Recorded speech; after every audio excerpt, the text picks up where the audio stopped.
ये मेरा चिंतलनार है। मुझे कोई सिक्योरिटी की यहां आने के लिए जरूरत नहीं है। यहाँ पे आप लोग देख लीजिए, लोग जोगी को कितना प्यार करते हैं।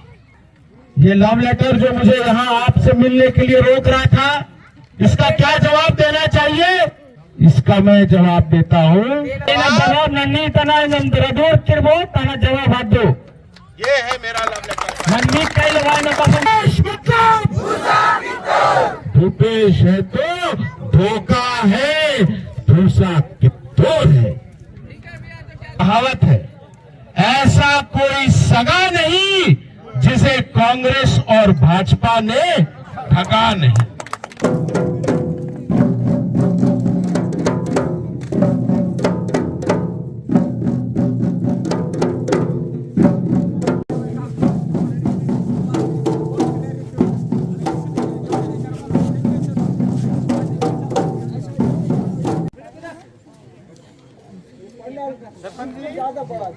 आप बोलो ना, आपका माइक किधर है? माइक आ गया। मैंने छत्तीसगढ़ राज्य तरफ चिंतलनार की चिंता मुझको है, इसलिए चिंतलनार का चयन किया गया। आपने देखा कि ये इस इलाके के सबसे पिछड़े गांव में से एक है। यहाँ पर आते आते आपने देख लिया कि सड़कों का क्या हाल है, कितने सारे कैंप लगाए गए हैं। इसलिए बाकी जिलों में हम लोगों ने जिला मुख्यालय का घेराव किया, पर सुकमा में जो यहाँ का सबसे पिछड़ा हुआ इलाका है चिंतलनार, वहाँ से हमने चिंता करना चालू किया है। और जैसा कि आपने देखा कि आज सुबह से, बल्कि कल रात से ही पूरा प्रशासन, भूपेश सरकार लगी हुई थी कि मैं यहाँ नहीं आऊँ। पूरे इंतजाम कर दिए गए थे कि मेरा ये कार्यक्रम स्थगित हो जाए, लेकिन मैंने ये बोल दिया उनको। आज सुबह मैं कलेक्टर से भी मिला, शासन के मंत्रियों से भी मेरी बात हुई। मैंने साफ साफ बोल दिया कि आप बोलते हो आप बहुत अति महत्वपूर्ण व्यक्ति हो, इसलिए हम आपको जाने नहीं देंगे, हमें आपकी जान की सुरक्षा की चिंता है। तो मैं अति महत्वपूर्ण व्यक्ति नहीं हूँ। मेरे लिए चिंतलनार के लोग, बस्तर सुकमा का विकास, वो अति महत्वपूर्ण है।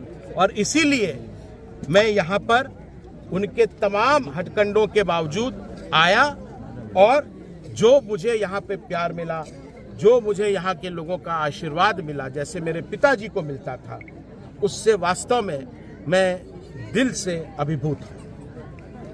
पूरे बस्तर संभाग में आंदोलन चल रहा है, ना बीजेपी सुन रही है ना कांग्रेस सुन रही है। जोगी कांग्रेस से क्या उम्मीद रखा जाए? देखिए, 15 साल छत्तीसगढ़ ने भाजपा का शासन भुगत लिया, 4.5 साल हो गए कांग्रेस का भी शासन देख लिया। ये पिछले 20 सालों में चाहे कांग्रेस की सरकार रही हो, चाहे भाजपा की सरकार रही हो, सरकार एक ही है। छत्तीसगढ़ में जैसा कि मैंने कहा, कांग्रेस का साथ भाजपा के साथ, कांग्रेस का हाथ भाजपा के साथ, तो दोनों पार्टी में कोई फर्क नहीं है। ऐसा कोई सगा नहीं जिसे कांग्रेस और भाजपा ने ठगा नहीं। दोनों पार्टियों के बीच वादा खिलाफी में, कमीशन खोरी में प्रतियोगिता चल रही है, कंपटीशन चल रहा है। आज चिंतलनार में मैंने लोगों को यही समझाने की कोशिश करी कि जिस प्रकार आंध्र प्रदेश में, तेलंगाना में, ओडिशा में, जितने भी जो हमारे पड़ोसी राज्य हैं, वहाँ क्षेत्रीय सरकारें आई, वहाँ का चौगुना विकास हुआ। आज छत्तीसगढ़ को बने 23 साल हो गए। हमारे यहाँ जो औसतन पर कैपिटा है, प्रति व्यक्ति जो आय है, वो अभी 1,10,000 है, जबकि तेलंगाना में वो 3.5 लाख हो गया है। तेलंगाना को बने अभी 9 साल नहीं हुए। अगर क्षेत्रीय दलों के हाथ में सरकार रहेगी तो हमें दिल्ली से, ना मोदी जी से, ना राहुल जी से किसी चीज की अनुमति लेने की जरूरत है, क्योंकि हमारा जो हाईकमान है वो छत्तीसगढ़ की जनता होगी। यही बात आज मैं यहाँ समझाने आया हूँ। और सरकार ने जो लगातार यहाँ के लोगों के साथ छलावा किया है, वादा खिलाफी करी है, उसकी भी मैंने उन्हें जानकारी दी। आपकी यदि सरकार आ जाती है तो नक्सलवाद और शांति बहाली को लेकर क्या स्टेप होगा? ऐसे कई निर्दोष लोग हैं, खासकर कोंटा ब्लॉक में, सुकमा ब्लॉक में, छिंदगढ़ ब्लॉक में, झगरकुंडा तहसील में, जिनको झूठ मूठ का प्रकरण बनाकर जेलों में डाल दिया ये कह के कि ये नक्सली है। इस गांव में चिंतलनार में 177 ऐसे लोग थे जिनको ऊपर फर्जी मुकदमे चलाए गए थे और सरकार ने ये घोषणा कर दी कि हमने 177 लोगों को रिहा कर दिया, लेकिन आज भी इस गांव के 7 लोग जेल में हैं। ऐसे कई लोग हैं जिनको बिना किसी सबूत के अंडर ट्रायल रखा जाता है, मुकदमा तक चालू नहीं होता है। तो हमारी सरकार ने, जब हमारी सरकार बनेगी, ये निर्णय लिया है कि जितने भी यहाँ के लोग हैं जिनकी 7 साल से कम की सजा हो चुकी है, जो सजा याफ्ता है, और जितने भी अंडर ट्रायल हैं जिनका ट्रायल शुरू नहीं हुआ है, ऐसे सभी लोगों को हम तत्काल जेल से रिहा करेंगे। माओवादियों से कोई शांति वार्ता उनकी समस्या को खत्म करने के लिए? मेरे पिताजी का ये मानना था कि जो माओवाद है वो केवल कानून व्यवस्था से जुड़ी हुई एक समस्या नहीं है, वो एक आर्थिक, सामाजिक और राजनीतिक समस्या है और तीनों मोर्चों पर उसका हल ढूंढना जाना चाहिए। सामाजिक लोगों का विकास होगा। आज मैं देखता हूँ जो पिछली सरकार थी, कोया और दोरला दोनों के बीच फूट डालने में लगी हुई थी, अभी नया प्रयोग चालू हो गया है, धर्म के नाम पर लोगों में फूट डाला जा रहा है। बस्तर के लोगों को आपस में बांट के ये दोनों पार्टियां यहाँ का जल, जंगल और जमीन बड़े सस्ते में अपने उद्योगपति साथियों को बेचना चाह रही है।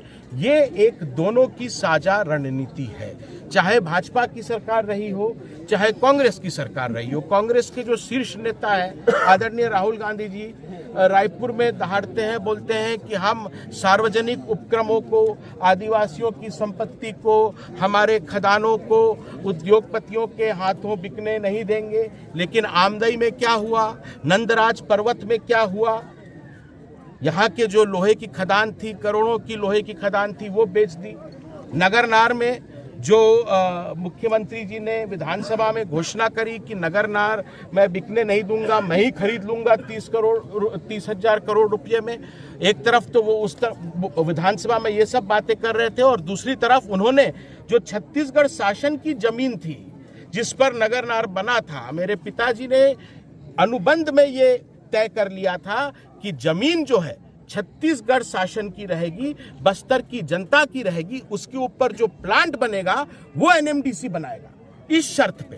क्योंकि अगर जमीन के मालिक हम हैं तो हमसे बिना पूछे कोई भी उसका सौदा नहीं कर सकता था। लेकिन इन लोगों ने क्या किया, मात्र 33 करोड़ रुपये में एनएमडीसी को वो जमीन भी बेच डाली ताकि उसके विनिवेश का रास्ता साफ किया जा सके, उनके कमीशन मिल जाए, प्लांट को बेच दिया जाए। तो ये जो पूरी योजना बन रही है, बस्तर के लोगों को बांटो, वो लोग आपस में लड़े मरे और हम लोग यहाँ की जो संपत्ति है, जो संपदा है, उसको लूट खसोट के अपने उद्योगपति साथियों को बेच दें। यही कारण है कि नक्सलवाद भी आया। और अगर इस कारण को दूर करना है तो ये सुनिश्चित करना पड़ेगा कि यहाँ जल, जंगल, जमीन का जो मालिकाना हक है सभी बस्तरवासियों को, चाहे वो आदिवासी हो, चाहे गैर आदिवासी हो, चाहे कहीं और से आकर यहाँ पे कई वर्षों से बसे हुए हो, मैं सबको बस्तरवासी की संज्ञा देता हूँ। उनको यहाँ की जल, जंगल, जमीन पर मालिकाना अधिकार दिलाना, ये जोगी कांग्रेस का एकमात्र लक्ष्य है। आगामी चुनाव में कितनी सीटें आने की उम्मीदें हैं? मैं कोई भविष्यवक्ता तो हूँ नहीं, लेकिन जैसा कि मैंने कहा, पिछले चुनावों में हमसे एक गलती हो गई। बस्तर संभाग में जहाँ पर कम्युनिस्ट पार्टी का एक समय बहुत दबदबा हुआ करता था, खासकर दक्षिण बस्तर में, उनके साथ हमने समझौता किया, बसपा के साथ कुछ समझौता कर लिया। ये हमारे लिए बहुत घातक सिद्ध हुआ और इस गलती को मैं नहीं दोहराऊंगा। इस बार हम लोग अपने दम पर जनता के बीच जाएंगे और यही बोलेंगे कि आपने 15 साल भाजपा को मौका दिया, 5 साल कांग्रेस को मौका दिया, एक बार अब अपने ही क्षेत्रीय पार्टी को मौका देकर देखिए। छत्तीसगढ़ की जो ये सबसे अमीर धरती है, उसके गरीब लोगों को अगर मैंने अमीर नहीं बना दिया, लखपति करोड़पति नहीं बना दिया, तो मुझे यहीं पर फांसी पे टाल देना। पर मुझे मालूम है, मुझे विश्वास है कि अजीत जोगी का मैं लड़का हूं, जोगी नाम है मेरा, मेरी जान जा सकती है लेकिन जुबान नहीं जाएगी। भाजपा कांग्रेस राष्ट्रीय पार्टियां हैं, जोगी कांग्रेस कितनी सक्षम है इनसे मुकाबला करने के लिए? उनके पास इस गलत फहमी में है कि जोगी जी के जाने के बाद, उनके स्वर्गवास के बाद हमारी पार्टी अनाथ हो गई है, कमजोर हो गई है। उनको ये मालूम होना चाहिए कि जोगी जी हमेशा बोलते थे कि जिसके सिर के ऊपर छत्तीसगढ़ महतारी का, छत्तीसगढ़ के गरीबों का, मजदूरों का, किसानों का, माताओं का, बहनों का हाथ होता है, वो कभी अनाथ नहीं हो सकता। और यही हमारी असली ताकत है। आपने देखा कि आज बिना कोई व्यवस्था दिए, कोई यहाँ बड़े बड़े टेंट नहीं लगे हैं, एसी कूलर नहीं लगा है, ना कोई वाहन की व्यवस्था कराई गई, गांव-गांव से लोग सुबह से चल के यहाँ पर आके इकट्ठा हुए। पुलिस ने भी रोकने का प्रयास किया, मुझे रोकने का प्रयास किया, उनको रोकने का प्रयास किया, कांग्रेस पार्टी के लोगों ने, भारतीय जनता पार्टी के लोगों ने लोगों को रोकने का प्रयास किया। पर यहाँ पर आए जो लोग हैं वो ये प्रमाणित करते हैं कि बस्तर की जनता भी अब एक नए विकल्प को अवसर देगी।